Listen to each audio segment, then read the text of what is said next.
Estudar a Bíblia, estudar a Bíblia, estudar a Bíblia na escola dominical. Estudar a Bíblia, estudar a Bíblia, estudar a Bíblia na escola dominical. Vem mais de Deus aprender, fortalece e faz crescer. É domingo de manhã na EBD.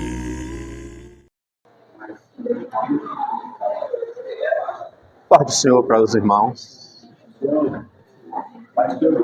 Estamos muito gratos a Deus por mais esta oportunidade maravilhosa que Ele tem nos concedido, né? De chegarmos até aqui para aprendermos do nosso Senhor, do nosso Deus, né? Estudando mais esta lição maravilhosa que está se iniciando hoje, a lição de número 3. A lição de número 3, que tem como título Lidando com Vozes Contrárias. Lidando com Vozes Contrárias. É o título da nossa lição de hoje, nesta manhã maravilhosa, né? Vozes que aparecem muito na nossa caminhada para o céu. Em nossa caminhada para o céu, em nossa vida cristã aqui na terra, aparece muito essas vozes, lidando com vozes contrárias. Essas vozes soam muito nos nossos ouvidos. Essas vozes contrárias. Na nossa caminhada para o céu, essas vozes contrárias, que é essa lição de hoje, ela aparece muito. Muita pessoa para querer contrariar a nossa fé. Para querer contrariarem as nossas decisões. Aquilo que nós queremos fazer. Olha, para ajudar pessoas com uma palavra objetiva, uma palavra de ânimo, para nos incentivar, para nos dar aquela injeção de ânimo, é poucas. E há momento que nem aparece. Há momento que nem aparece, né? Mas para desincentivar, sempre está aparecendo. Pessoa para deixar o nosso astral lá embaixo, para deixar o nosso astral desincentivado, sempre está aparecendo, né? Então, nós como discípulos de Cristo, temos que estarmos sempre preparados e atentos para sempre dizer não a essas vozes. Sempre dizer não à voz contrária à palavra de Deus. E dizer sim à voz do Espírito Santo. Dizer sim à voz do Espírito Santo. Porque nós conhecemos quando aquela voz vem de Deus ou do inimigo. E tem o crente que está atento, ele conhece quando vem a voz de Deus e a voz do inimigo, né? Então, para isso temos que estar atento e vigilante para não darmos ouvido a essas vozes contrárias. 1. Neemias identificou a posição local.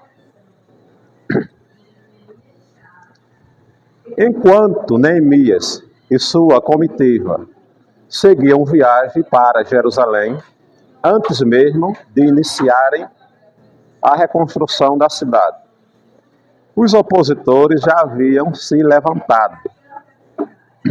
O que ouvindo Sabalate, o Horonita e Tobias, o servo amonita, lhe desagradou com grande desagrado que alguém viesse a procurar o bem dos filhos de Israel. Neemias servia ao rei, né? O rei Artaxerxes. Servia ao rei Artaxerxes como copeiro, e ele tinha um cargo bom. servir ao rei, estar diante do rei, é um cargo que era desejado, cobiçado por qualquer pessoa. Servir diretamente ao rei, estar sempre na mesa do rei. Mas diz a Bíblia que Neemias, mesmo ele estando lá em uma posição boa, em uma posição elevada, ele ficou muito triste. Ele não estava se sentindo bem. Por quê? Neemias pensou: eu estou aqui, diante do rei, comendo dos manjares do rei, tendo uma vida privilegiada, uma vida abençoada. Mas o meu povo lá em Jerusalém estão sofrendo. Jerusalém estava destruída. Os muros foram derrubados, as pessoas escravizadas, o restante que estava lá, com outros que tinham voltado, estava passando uma necessidade financeira muito grande. O povo de Deus em Jerusalém estava passando por um caos muito difícil. Então Neemias não se sentiu bem. Enquanto eu estou aqui, nessa regalia, tendo tudo na mão, o meu povo, o povo de Deus, sofre lá em Jerusalém. Jerusalém estava a mercê, estava destruída. Diz a Bíblia que qualquer pessoa entrava. Os muros derrubados, os portões arrancados, queimados. É uma casa sem porta, uma casa abandonada. Imagina um supermercado desse aí. Se chega alguém para saquear, chega alguém, arranca as portas, derruba as paredes, vai ficar à mercê. Qualquer pessoa vai chegar lá e vai saquear. Qualquer pessoa vai chegar lá e vai saquear. Não tem proteção nenhuma. Bem assim foi Jerusalém, nesse período. Então, Neemias, ele ficou triste, conturbado. Eu estou de boa aqui, eu tenho tudo aqui, mas o povo lá não tem nada. A minha barriga está cheia, Neemias pensava, mas o povo lá passa fome. Eu durmo aqui no palácio em um quarto confortável e abençoado, mas o meu povo lá em Jerusalém está dormindo no relento, porque as casas foram destruídas. Foram destruídas. Aí diz a Bíblia que Neemias ficou triste, mas muito triste, em ponto que o rei percebeu aquele semblante de Neemias. Não era aquele Neemias que chegava sempre alegre, satisfeito. Ele não conseguiu. Aí o rei pergunta para Neemias: Neemias, eu percebo que tu está triste. Seu errão. Bem, graças a Deus.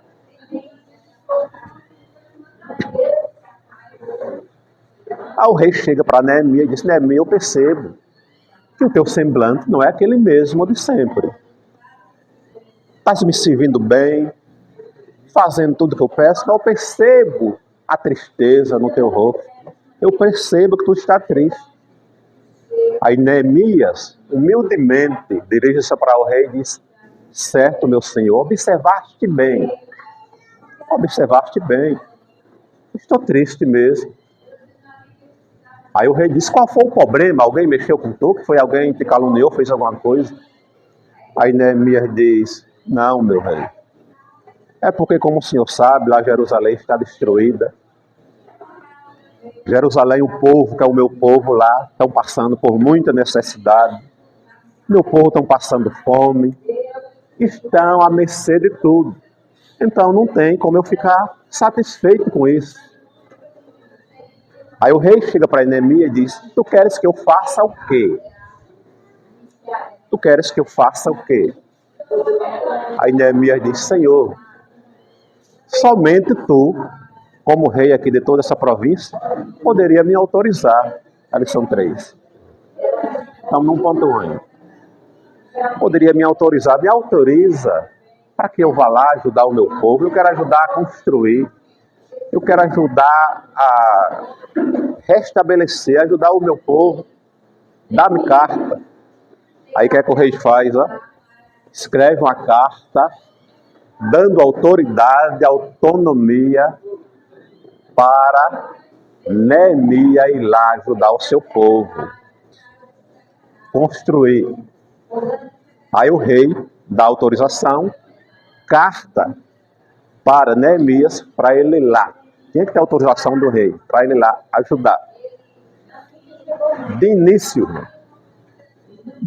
o que aprendemos com isso? Que o verdadeiro cristão,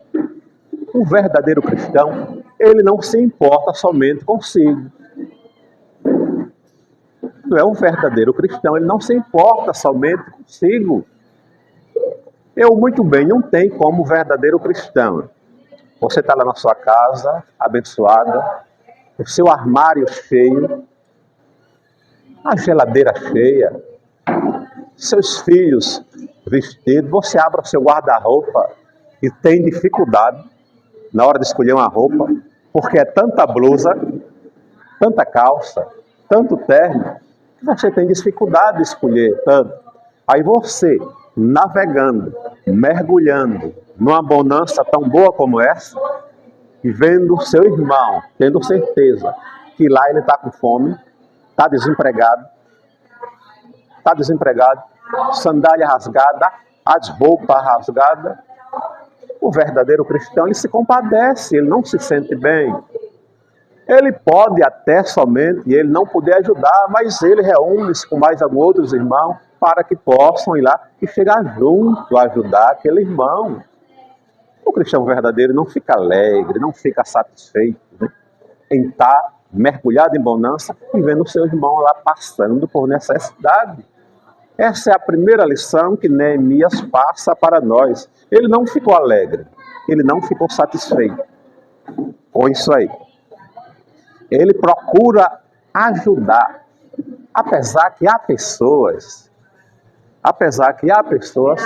que até mesmo no nosso meio, irmão José, quando vê alguém sofrendo, passando por necessidade, aí ele não quer ajudar, não quer chegar junto, aí diz assim, ó, chega para outra aí, ó, tá vendo aí, ó, o irmão fulano aí, ó. Sabe o que é isso? Tá pagando preço. Não é isso que a gente escuta muito? Está em pecado, é verdade. Está em pecado. Eu sabia. Isso, em vez de ajudar, vai dizer que está em pecado. Eu sabia que mais cedo ou mais tarde ia acontecer isso. Não é isso, irmão Marcelo?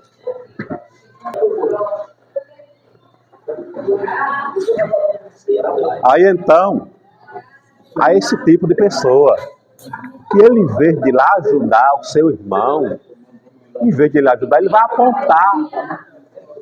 Ele vai apontar erro dele, né? Está pagando preço. Vai dizer que está pagando preço. Mas não, meu irmão. Fazer como Neemias. Neemias sabia que aquele povo estava sofrendo ali por desobediência. Foi por desobediência que o povo lá em Jerusalém estava sofrendo. Pecaram, abandonaram a Deus, saíram da presença de Deus, fizeram tudo quanto era errado. Deus se afastou dele. Deus se afasta dele. Deus... Aí então ficou à mercê. Então ele estava pagando por desobediência. Mas Neemias não pensou nisso. Neemias podia estar lá no palácio, né? Servindo como copeiro do rei, dizendo, aí eu fui obediente. Deus me honrou, estou aqui de boa. Né, irmão? Neemias podia fazer isso, dizer isso. Eu fui obediente a Deus até hoje. Me honrou, estou aqui, ó, no melhor emprego do palácio, está servindo ao rei aqui. Ele não se alegrou com isso. Ele pediu cartas, ficou triste, pediu carta ao rei para ir lá. Para ir lá. Ele teve essa autorização do rei e dirigiu até Jerusalém para ajudar aquele povo que tinha se distanciado da presença de Deus, que tinha pecado, desobedecido ao Senhor, mas ele não olhou para isso não, porque há momentos que é só para ajudar. Há momentos que não é para apontar erro não. Há momentos que não é para apontar erro não. Quando nosso irmão está necessitado, sofrendo, ele está precisando de quê? De ajuda. Não é de acusação. Quando nosso irmão está sofrendo, alguém está sofrendo, está precisando de ajuda, não é de acusação. Então, há momentos que é somente para ajudar, para chegar junto com uma palavra amiga, em todo sentido. Não é para acusar, não. Depois, ele vai ser conscientizado sobre isso aí, né? Depois você pode chegar até para ele, depois de tudo passado, e mostrar para ele por onde é o caminho. Mas no momento de sofrimento é para ajudar, não é para questionar, não é para acusar. Foi o que Neemias fez. Não quis nem saber o que foi que eles fizeram. Não quis nem saber qual foi o pecado. Ele disse, eu quero é ajudar. E Deus aprovou. E ele foi lá, com a autorização do rei e a ajuda de Deus para ajudar o povo. 1.1. Os opositores. Os opositores. Os opositores, Sambalate era um homem de grande influência naquela região. Ele foi governador de Samaria e teve laços próximos com o sumo sacerdote de Israel, cujo neto era casado com a filha de Sambalate. Por sua vez, Tobias é descrito como um servo amonita, o que talvez indique que tratava de um conselheiro ou assessor próximo a Sambalate, influente entre os judeus em Jerusalém, era parente do templo local, reservado para ele. Outrora, reservado para os dízimos e ofertas. E Gesem provavelmente era o governante da província da Ásia, parecendo ser alguém relevante e conhecido dos judeus. Neemias, portanto, durante todo o tempo que estava em Jerusalém, enfrentou forte oposição à tarefa que Deus lhe havia confiado. Os opositores. Os opositores de Neemias. A oposição. A oposição. Neemias teve os seus opositores, né? Opositor, oposição. O que é oposição? O que é oposição? Tudo na vida tem oposição. Oposição é o ato de contrariar. A oposição quer sempre estar contrariando a oposição. A oposição nunca diz sim. A oposição sempre quer contrariar. Nos governos, Congresso Nacional, tem os partidos de oposição. Quando o governo coloca um projeto bom, aí passa pelaquela mesa, aquela bancada de governantes, senadores, aí o projeto é bom, o projeto é maravilhoso, mas a oposição sempre procura dizer não. O opositor, a oposição, irmão José, é o ato de contrariar, ele está sempre contrariando, né? Uma direita e a esquerda. Ele está sempre ao contrário, ele não está concordando, ele sempre não concorda. A oposição. Às vezes, o projeto é tão bom, é tão legal, que todos os opositores veem que está certo. Eles se reúnem ali vendo que está certo aquele projeto. O projeto é bom mesmo, eles estão percebendo que aquele projeto do governo é bom para todos, para o povo. Mas como eles têm na alma o DNA de sempre estar contrariando, eles mesmo aprovando, eles procuram vetar algum trecho. Não, eu concordo com isso aqui, mas aqui eu discordo. Aceito fazer, mas eu vou tirar isso aqui. Por quê? Porque ele é opositor. Os opositores, eles não concordam, eles sempre contrariam. Então, mesmo quando tem algo que é bom, que é legal, eles procuram, eles aprovam, mas nem tudo. Sempre está procurando botar defeito. Quando Neemias chega em Jerusalém, aí encontra a oposição. encontra a oposição. Aí está lá, Sanbalat, Tobias e Gésem. Eram três pessoas importantes. Eram três pessoas importantes. Eles são a oposição, você vê logo aqui na revista aqui, ó. A oposição aqui, os três. Os três opositores, ó. O muro sendo levantado, reconstruído, com a autorização do rei, e o bom esforço e ânimo de Jeremias. Aqui os trabalhadores trabalhando, e os três opositores, ó, a oposição. Olha o gesto deles. Levantando a mão, discordo. Discordo, porque adianta levantar esse muro não, que logo logo vai vir outro rei e vai derrubar de novo. Logo logo vai vir outro rei, os três aqui, opositora. Logo logo vai vir outro rei e derrubar de novo. Essa não é a primeira vez que Jerusalém é destruída. Se fosse isso, permitia não. Os opositores, eles fazem oposição, os três. E três pessoas importantes. Três pessoas importantes. Dificultando, lutando para que desse errado. Meus irmãos, nessa nossa caminhada, que nós estamos aqui, em rumo à nova Jerusalém celestial, que nós estamos indo, não vamos deixar de ter esses opositores na nossa vida. Essas pessoas que oposição, trazendo palavras para nos desanimar, trazendo palavras de desânimo. Não vai faltar não. Esses opositores, irmão Orlando, nessa nossa trajetória, nossa caminhada para a nova Jerusalém, que essa aqui não vai ser mais destruída nunca mais. Não vai faltar.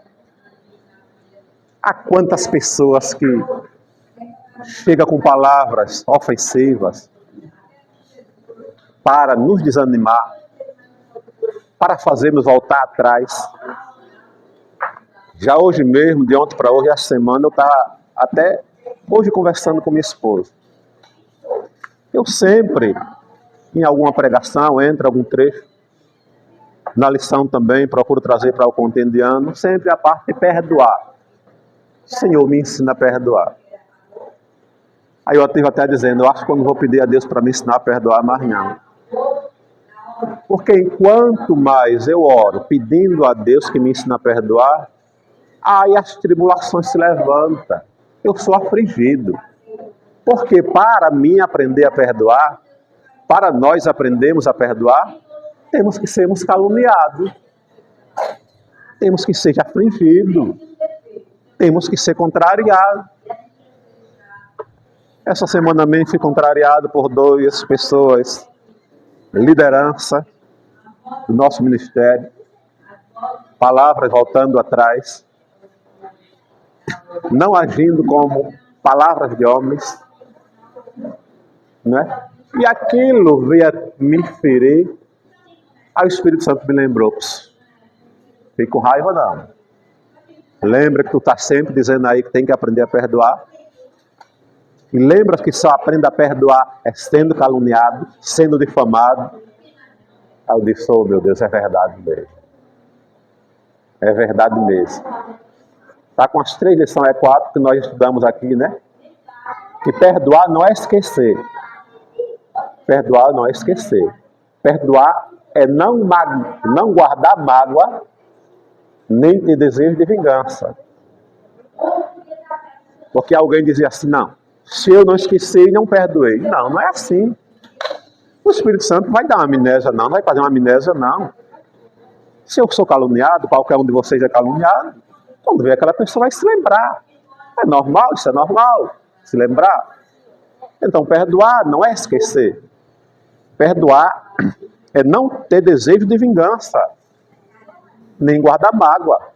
Né? Eu não tenho vingança dele, não quero que Deus aperte ele para pagar o que ele fez. o que ele me fez, nem eu tenho raiva dele. Então eu perdoei, mas eu posso me lembrar. Aí eu, lembrando, o Espírito Santo me lembrando, né?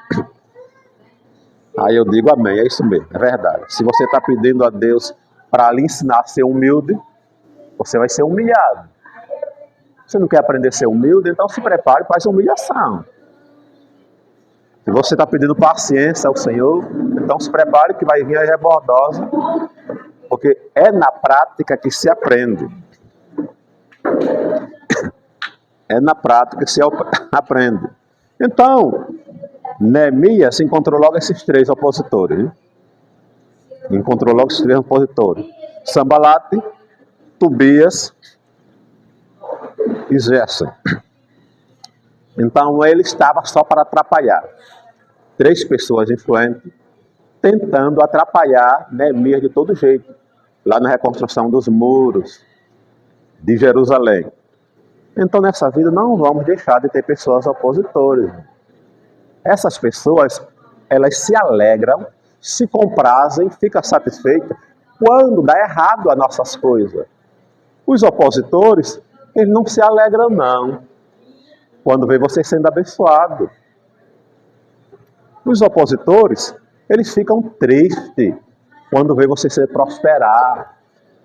Ele vê lá no seu emprego você sendo abençoado por Deus.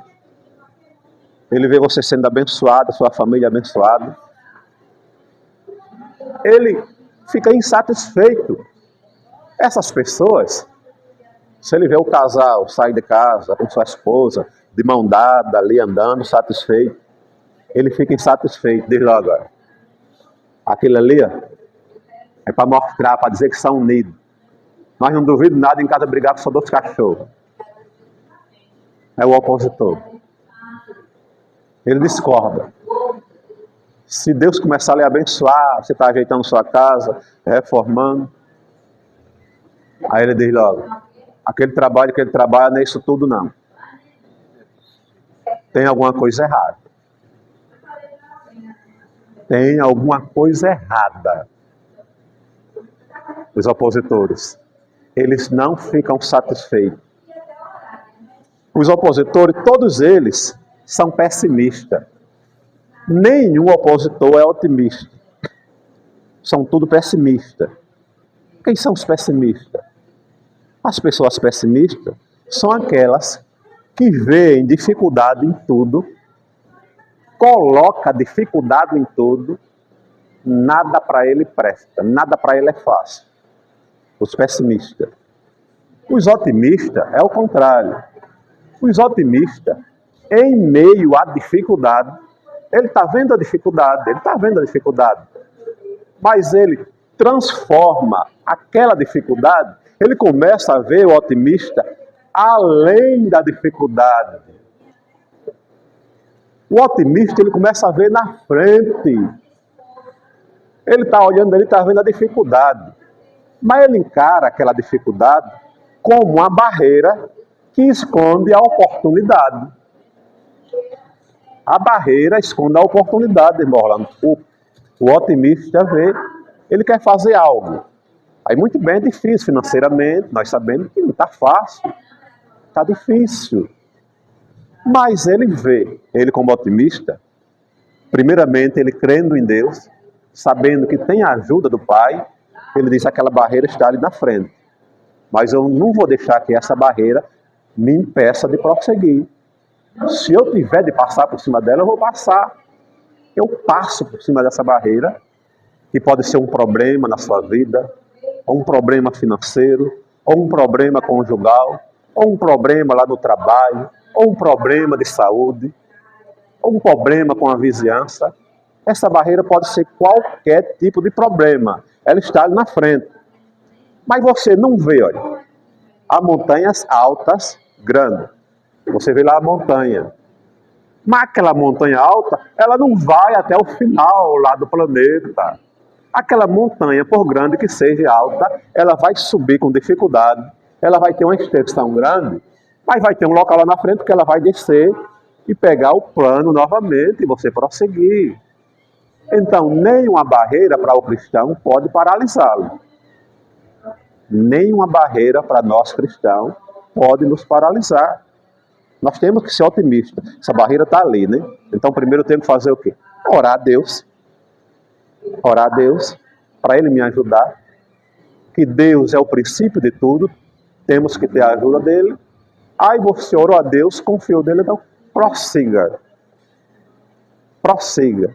Seja pessimista e não otimista. Vá em frente. Não dê ouvido aos opositores, que são todos o pessimista. Não dê ouvido. Porque também, meu irmão, tem irmãos que dá mais ouvido à voz do inimigo do que a voz de Deus. Dá mais ouvido à voz do inimigo do que a voz de Deus. Há pessoas que estão aqui na casa do Senhor, aí Deus fala com ele através do louvor. Daqui a pouco sobe um, Deus usa através de uma mensagem, de uma saudação, de uma palavra. Deus está falando com ele, dizendo que é assim. Deus fala com ele através da leitura. Enfim, Deus fala com ele em todos os momentos. Com ele através da Bíblia. Aí ele ouve aqui, aí fica neutro, paralisado. Aí quando ele chega em casa no outro dia, uma só pessoa, um Zé Ninguém, que não tem nada com Deus, uma pessoa que é inimigo do Evangelho, aí chega para ele e diz: eita, irmão, estava vendo tua situação, né? Tem conhecimento do que ele passa, o que ele está passando. Aí, rapaz, não vai conseguir não. Isso tu estás querendo, não vai conseguir não, isso é difícil. Pô, se tu partia para outra. Aí já é mesmo, né? Olha, não deu ouvido à voz de Deus que falou através de tanta coisa, tanta palavra, tanta pessoa. Ele não deu ouvido. Aí chega lá fora, uma pessoa que não tem compromisso com Deus. Aí ele dá ouvido. Aí diz: ai mesmo. Aí desiste. E ainda sai falando mal. Ainda sai falando mal do Evangelho, do ministério, das igrejas. Porque deu ouvido aos opositores. Se Neemias tivesse dado ouvido, essas três pessoas importantes, de posição boa, que fizeram tudo para atrapalhar, esses três, Sambalate, Tobias e Gésem. Um deles tinha sido até governador da província. Pessoas que têm influência. Fizeram tudo para Neemias desistir, para não ajudar Jerusalém. Aí Neemias tivesse: rapaz, eu sozinho aqui, esse povo é rebelde mesmo, esse povo não merece mesmo. Se eles quisessem estar no amor, eu estava obediente a Deus, como eu estou até agora.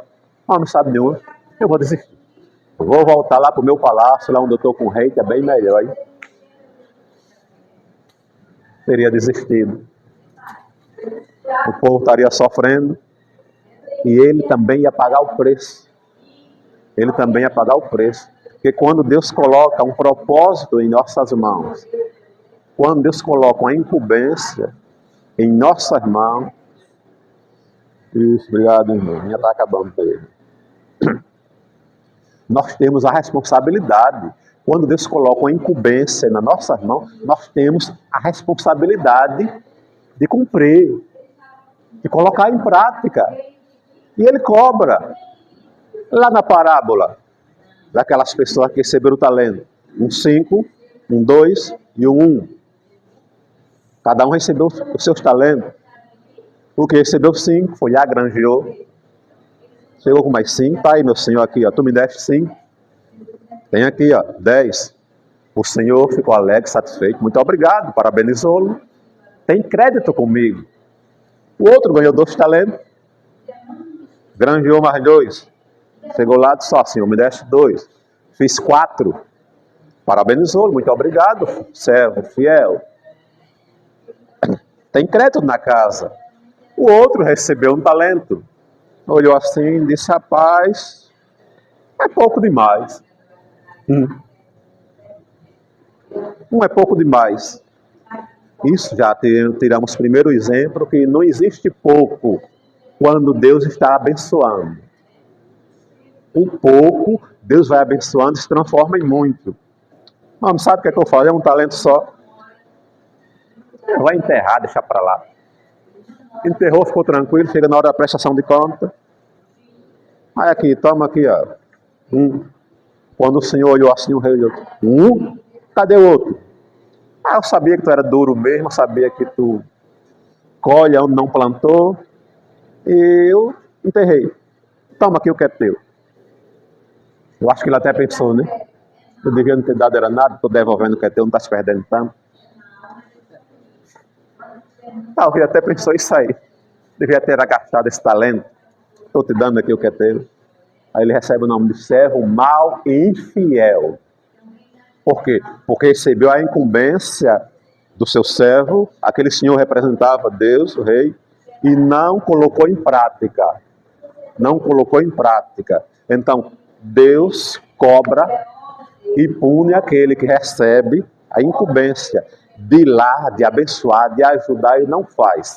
Se Jeremias tivesse desistido, não tivesse ido, teria sido cobrado de Deus.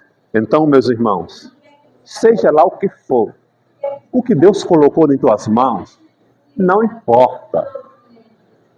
Aqui na sua casa, do cargo maior que tiver, o mais simples, está na porta, passar o pano na igreja, não importa. Faça com amor, faça com sabedoria, com aquele desejo, porque tudo é importante na casa de Deus. Aqui diante de Deus, não tem ninguém maior que ninguém. Aqui embaixo nós ainda conseguimos enxergar. A gente ainda enxerga, fulano é superior, fulano é maior, fulano é isso, é aquilo, é superior. É normal nós enxergarmos assim, porque somos homens, estamos na terra, temos superiores mesmo. Mas Deus não, Deus ele nos enxerga por igual.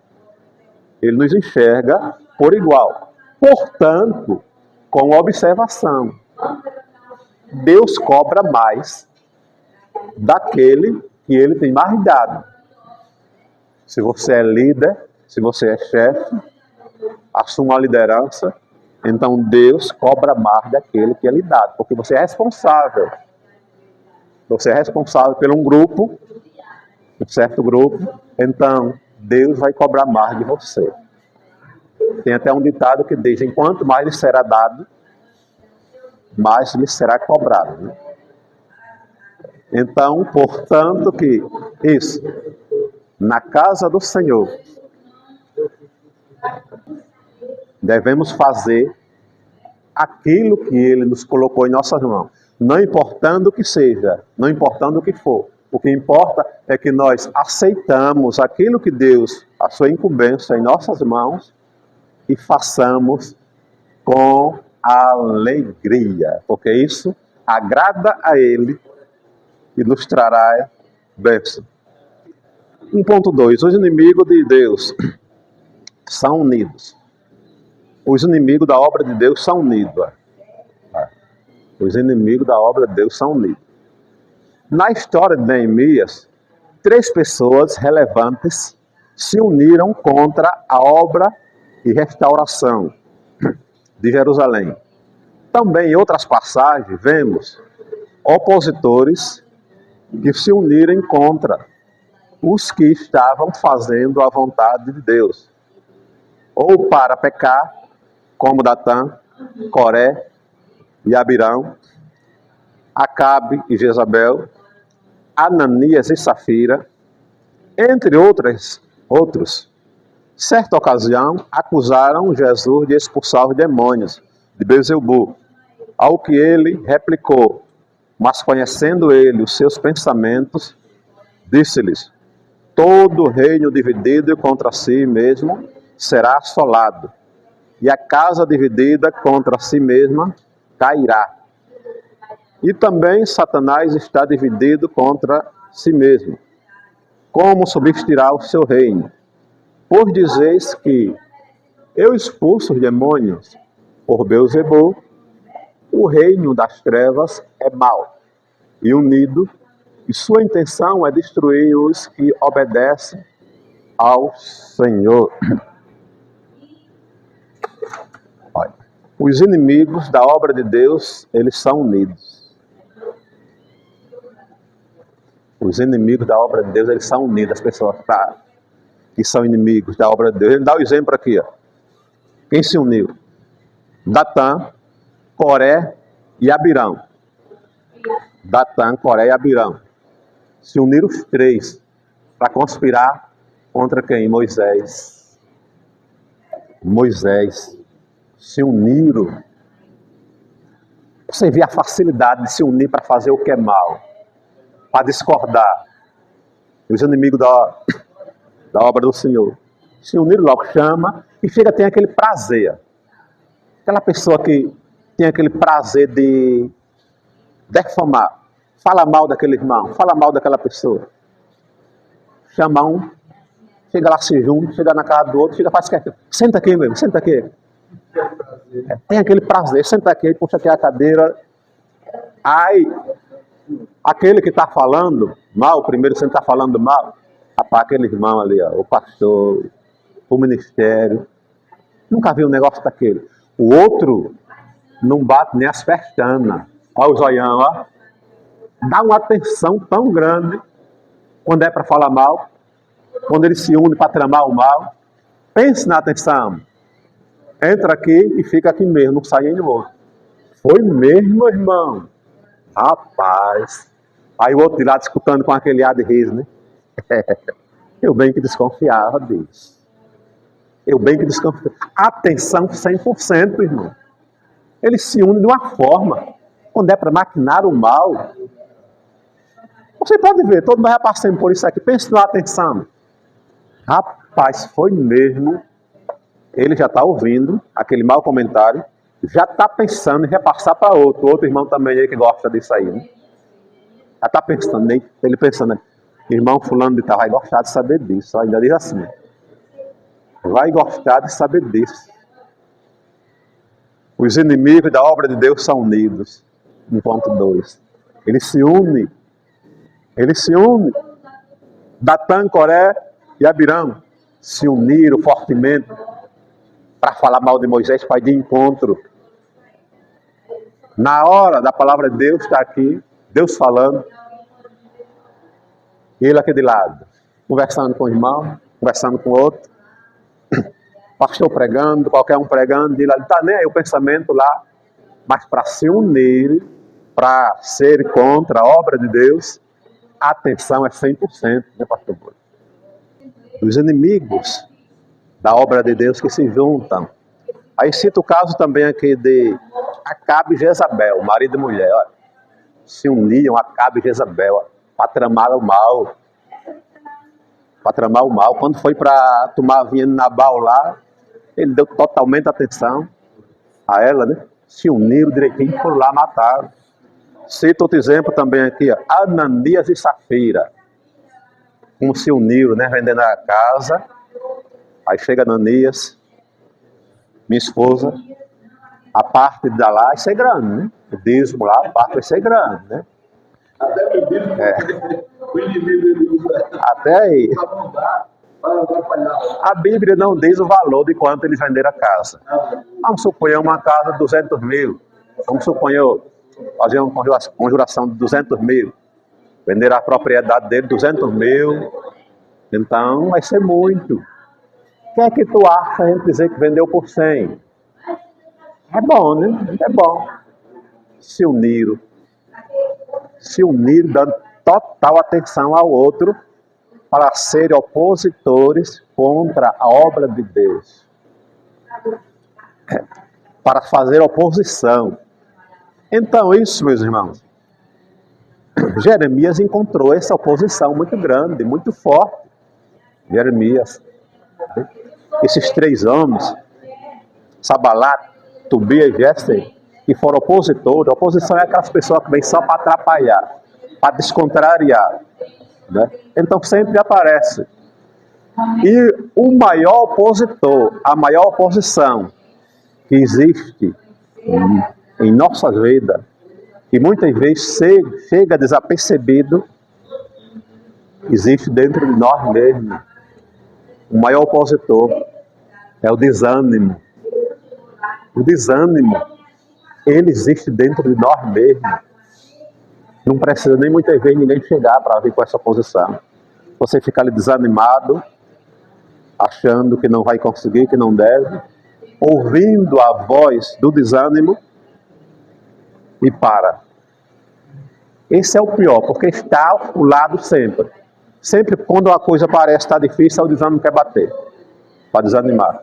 Esse é o maior opositor. Então, não dê ouvido aos opositores nessa caminhada, né? É que os opositores só servem para atrapalhar. 1.3. Os opositores se rebelaram contra a obediência. A maneira como algumas pessoas reagem ao ver o sucesso alheio revela o caráter dela. A maneira de como a pessoa ela reage revela o caráter dela, né? Como ela reage revela o caráter dela. Você comprou um carro.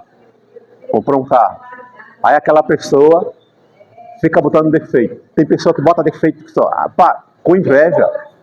Rapaz, esse teu carro está ultrapassado. Esse teu carro aqui, ó, isso aqui não tem valor não. Esse teu carro aqui, ó, começando a botar defeito, revelando o caráter dela, né? No caso dos inimigos de Neemias, a reação foi imediata, a sua chegada em Jerusalém. Quando Neemias chegou em Jerusalém, os inimigos dele reagiram logo, mostrou logo que não era com eles. Mostrou logo quem eles eram. Quando Maria, irmã de Lázaro, derramou um vaso de bálsamo de grande valor aos pés de Jesus, Judas Iscariote indignou-se logo contra ele. Se revelou-se logo. Judas estava dando um lado de bonzinho, tal, pá. Mas não esconde por muito tempo não, né? Dando uma de bonzinho, quando Maria chega lá, pega aquele perfume, meu Senhor, o que eu tenho de melhor que nesse momento, derrama aquele perfume, unge, enxuga com os cabelos. Aí Judas se revelou logo quem era. A pessoa sempre se revela logo quem era. Que é isso aí, meu Deus, que estrago! Esse perfume, eu creio até que Judas foi lá, pegou um pano, tentou parar um pouquinho, né? Um pano, tirou até assim um pouco da bata para ficar cheiroso. Isso é um desperdício. Estava revelando logo quem era ele.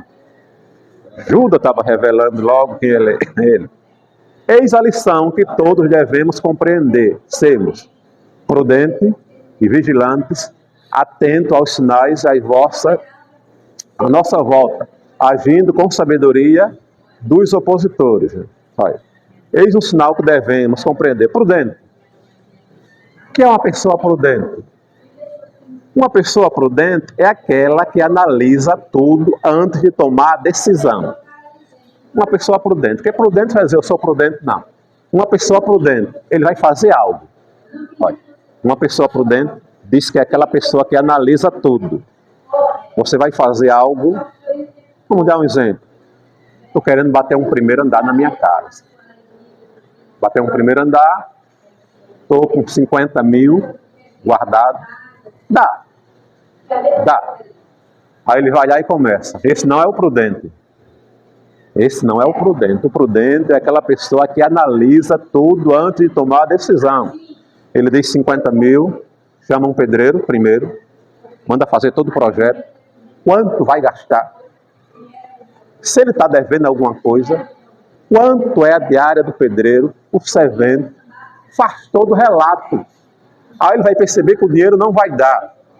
Ele vai dizer, tá rapaz, depois de tudo que eu fiz, de todos os projetos, vai para 80. Eu vou ficar pela metade do caminho. Ele é prudente, ele analisa. Vou demorar mais um pouquinho, vou juntar mais. Eu vou juntar mais. O prudente, ele pensa antes de falar. Ele dá vontade de falar aquilo, botar aquilo para fora. Aí ele é prudente, ele analisa tudo. Não, mas se eu falar isso aqui agora, vai ter as consequências. Eu vou ser excluído, eu vou ser afastado. Ele pensa em casa, antes dele falar alguma coisa para a mulher que vai machucar, ele vai dizer, minha esposa não vai esquecer nunca. Mesmo que eu peça mil perdão a ela, o prudente, ele analisa tudo. Ele vai fazer uma viagem, ele analisa para onde vai, quanto ele tem que ter, ele vai chegar na casa do seu parente lá, não pode chegar de mãos vazias.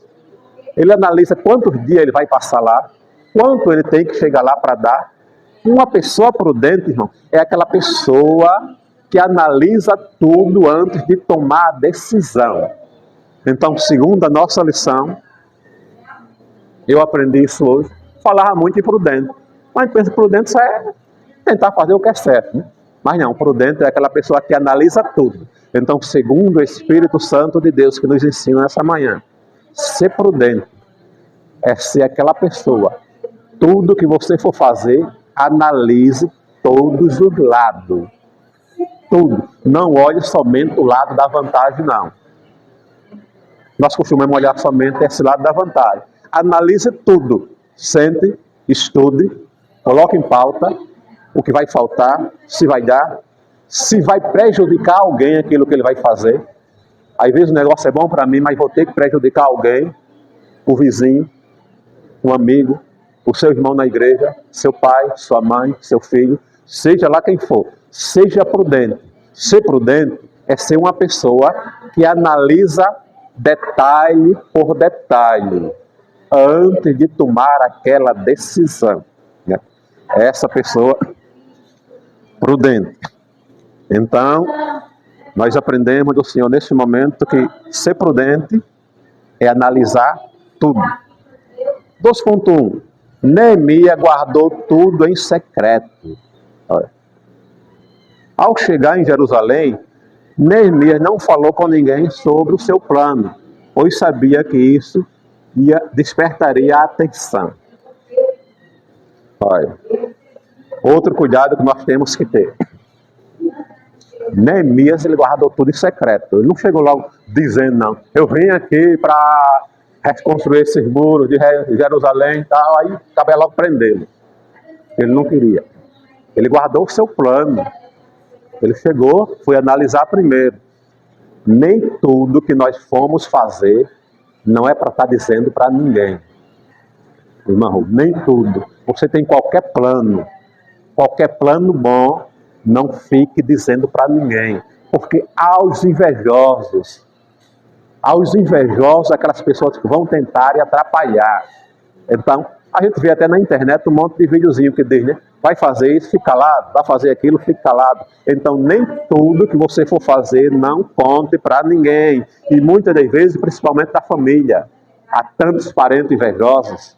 Há tanto parente invejoso, quando Deus está lhe abençoando, ele fica bochechudo. Então, Neemias chegou calado. Então, nem tudo conte para ninguém. A Bíblia ensina que há tempo de calar e tempo de falar.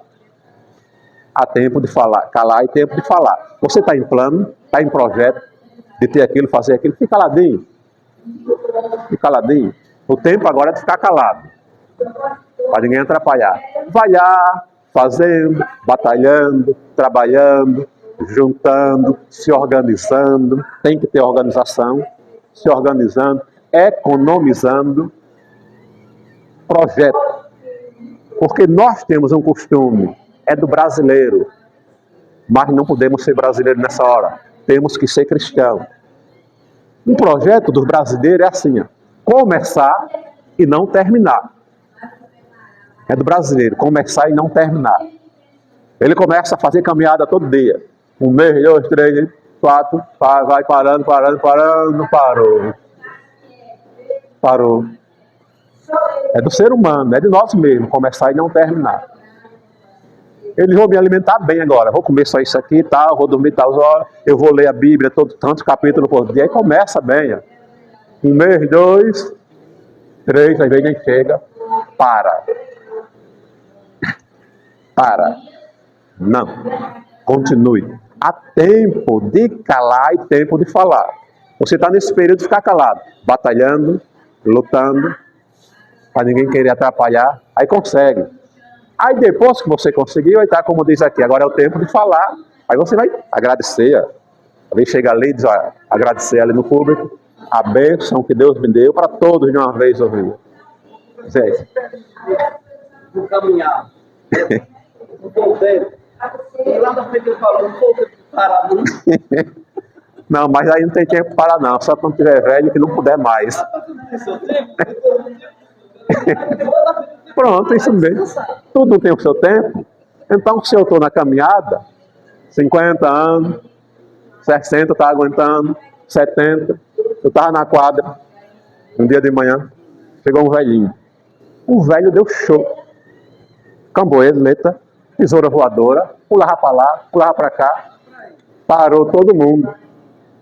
Ficamos mortos de vergonha. Os jovens tudo morto de vergonha.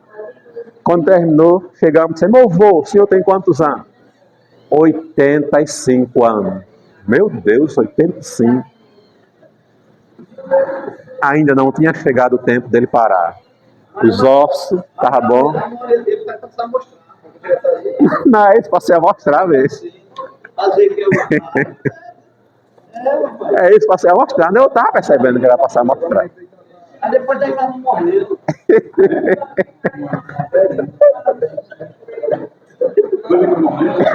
Então, o tempo foi de ficar calado e o tempo de falar. Então, quando chegar o tempo de falar, essa parece que é o meu. É, né? E não devemos abrir o nosso coração para pessoas que não conhecemos, ou que sabemos que é de mau caráter. Não abrir o nosso coração para pessoas que não conhecemos, que é de mau caráter. Muitas das vezes, a gente tem vontade. Você tem um plano bom, um plano bonito. Aí tem vontade, tem um prazer, né? Conversar com algum irmão assim: meu irmão, eu tenho um plano disso, um plano daquilo. Tem aquele prazer. Mas se você não conhecer o caráter daquele irmão, não é bom conversar, não. Não é bom, não. Eu, há uns anos atrás, trabalhava lá com 2 irmãos, lá, barbeiro comigo. Eu sentei junto com eles, com tanto carinho, com tanto amor, tanta confiança. Todos vocês conhecem ele aqui. Talvez não o irmão Maxwell, né, o irmão aqui, que vieram depois. Trabalhava com ele, aí sentei com ele, né? Eu tinha um plano de comprar um carro novo na época. Procurei saber, na época era R$600 a prestação. Sentei com os 2 trabalhando comigo, confiando neles. Contei com aquela vontade, aquele desejo de irmão, né? De irmão. Aí disse: essa prestação de um carro é R$600, eu vou juntar tanto por dia, né? Não foi um mês, saiu de lá. Esse opositor. Falei, ele sentado aqui. Os 2 trabalhavam comigo lá, com o barbeiro, lá no barbeiro, os 2 crentes. Oi. Aí eu, numa boa, rapaz, conversando com ele, né? Se sentindo ele como meus irmãos. Aí eu dizendo para ele, né? Rapaz, procurei, na época, era R$600 a prestação de um carro. Não, vai sentei, eu digo: eu vou juntar tanto por dia, eu vou comprar um carro para mim, tal. Depois vocês podem fazer isso também. Me senti à vontade. Com um mês, saiu de lá. Você já sabe quem foi, né? É o meu, é. Aí saiu de lá. Quando ele saiu de lá, o outro que ficou disse: irmão Bill, eu não lhe contei para você não ficar triste. Mas fulaninho, você já sabe quem trabalhou, mas eu também sabe quem é. Fulano aqui disse que ia sair daqui, porque não ia trabalhar para você comprar carro, não. Um irmão que hoje está dando uma de pastor aí, metido a Santão, vocês sabem quem é, e muito mais. Vou sair daqui e não vou trabalhar para comprar carro para vocês, não. O espírito de Sambalat, como disse o irmão pastor Moura, nele. Meu irmão, trabalhando junto. Está aqui irmão José, irmão Roso, irmão Orlando. Aí se ele está aqui, diz: aquela minha caminhonete, eu vou tirar uma nova, aí Deus está me abençoando. É alegria para a gente, rapaz. É para regozijar. Não é para a gente ficar com raiva, não, com olhão, não. É para se alegrar, somos irmãos. Ele disse que ia sair de lá, porque não ia ficar lá para trabalhar, não, que era para comprar. Saiu.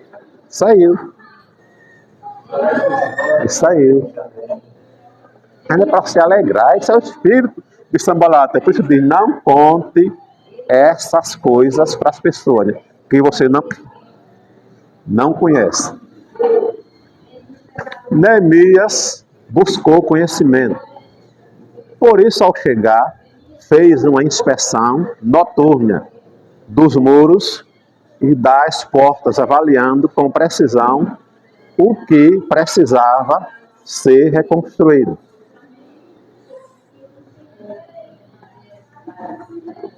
Neemias chegou logo e fez logo um levantamento, né? Olhou, foi lá, observou direitinho como era que ia começar, como era que ia ser. Não Meteu logo a cara, não.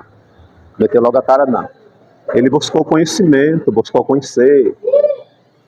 Se você não conhece ainda aquela pessoa, não conhece o caráter dela, não conte nada para ela, não. Você ainda não conhece ela, não conte nada para ela, não.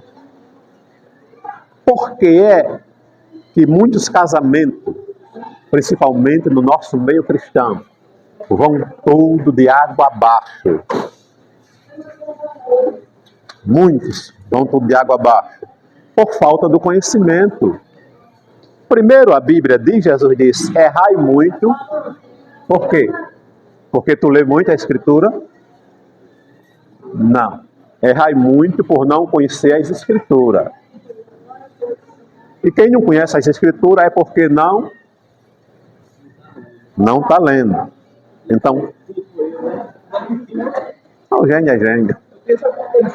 O gênio conhece demais. Errai muito por não conhecer as Escrituras. Muitas vezes um casal dá errado, porque quando ele conhece a moça, aí ele quer olhar somente o quê? Quer conhecer só o quê? Aquela beleza dela. É linda, maravilhosa, é do jeito que os olhos deles querem, então essa é a minha. Essa é a minha. Ele não procura conhecê-la, não procura conhecer os pais, a família, não procura conhecer o comportamento dela como filha, né? Ele só quer conhecer a beleza dela. Viu a beleza? Não quer mais nada. Não procura conhecer como ela se comporta como filha, como ela se comporta com seus pais. Não. Aí às vezes é uma jararaca. É bonita, mas é uma jararaca. Incompreensível. Aquela mulher incompreensível que não compreende nada. Aquela mulher chata, pense como é ruim. Aquela mulher chata, cabulosa, reclamadeira. Aquela mulher tinhosa, como diz Salomão, né? Tinhosa, como foi aquela palavrinha mesmo que ele disse? Salomão, a mulher...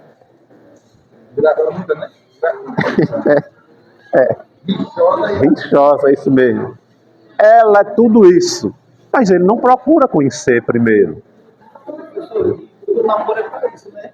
O namoro é para isso. É para conhecer. Para conhecer. É para conhecer. Então, Neemias procurou conhecer tudo isso. Então, que nós devemos, fazermos como ele, buscar conhecimento, né? Lemos sempre a Escritura para que não estejamos errando tanto, como Jesus disse, errai muito por não conhecer as Escrituras, nem o poder de Deus. E que Deus continue nos abençoando, nos guardando, e no próximo domingo estaremos aqui para juntos adorarmos mais uma vez ao nosso Senhor.